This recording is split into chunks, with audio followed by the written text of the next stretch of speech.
Today I want to talk about single malt whiskey. Some of you might be thinking, single malt, so what? But I know when I started drinking whiskey, I got a little confused by all the terms. Scotch, whiskey with an E, whiskey without an E, single malt, single grain, cask strength bourbon, rye, and other terms like that. Well, this is another video in a series where I hope to break down the complex world of whiskey into something a little bit more approachable and hopefully easy to understand. So if you are at home, grab yourself your favorite glass, I have mine, and let's get started.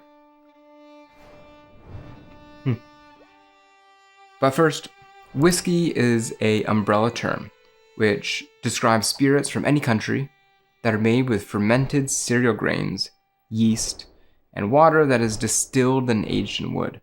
You can watch my first video in the series if you want to learn a little bit more about that and start at the beginning. Now, single malt. You may have heard it in conversation or seen it on a few whiskey bottles, but what exactly does it mean? Well, it might be simpler than you think, or it might be a little bit more complex than you think.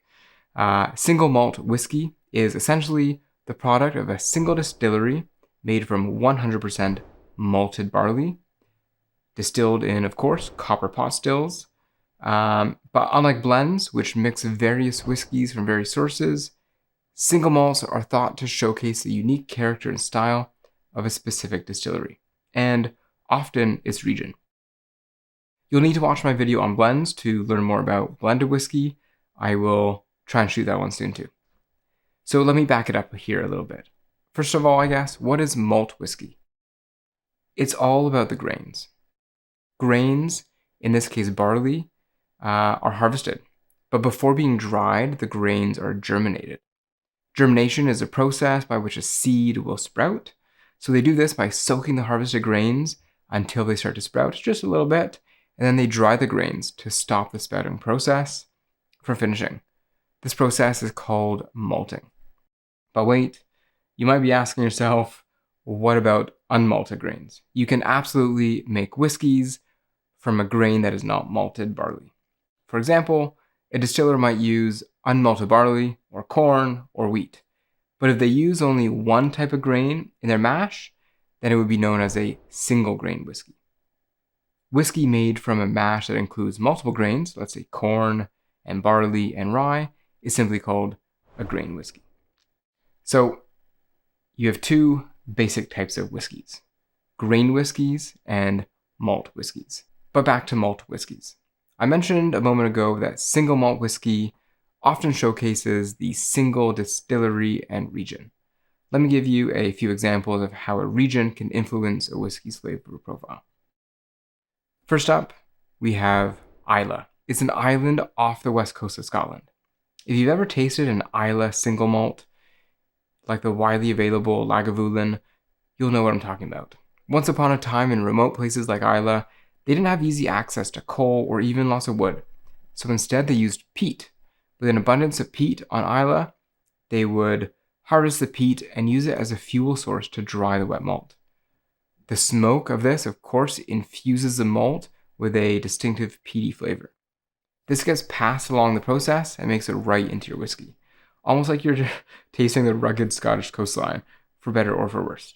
So thinking about another Scotch, a whiskey from Speyside, I guess the Glenlivet. So Speyside whiskies, like the Glenlivet, are often characterized by a smoother, sweeter profile with fruity and honey notes. Speyside whiskies like Glenlivet proclaim it's about the water from the nearby Spey River, which allegedly has lower levels of dissolved minerals in all of Scotland. It might be me, but I know they also use sherry casks, which probably adds to that sweetness too. So, thinking about single malt whiskey here in Canada, it won't be single malt Scotch, but it will be single malt whiskey. Distilleries like Shelter Point, Bridgeland, Two Brewers make some fantastic single malt whiskeys, which really showcase the local grains and agriculture.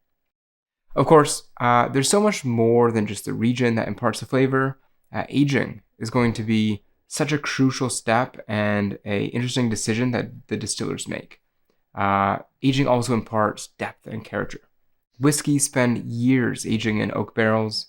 In fact, here in Canada, like Scotland, it must be aged for a minimum of 3 years. And the type of cask matters too, whether it's American oak, Hungarian oak, previously used casks like sherry or bourbon, or even rum.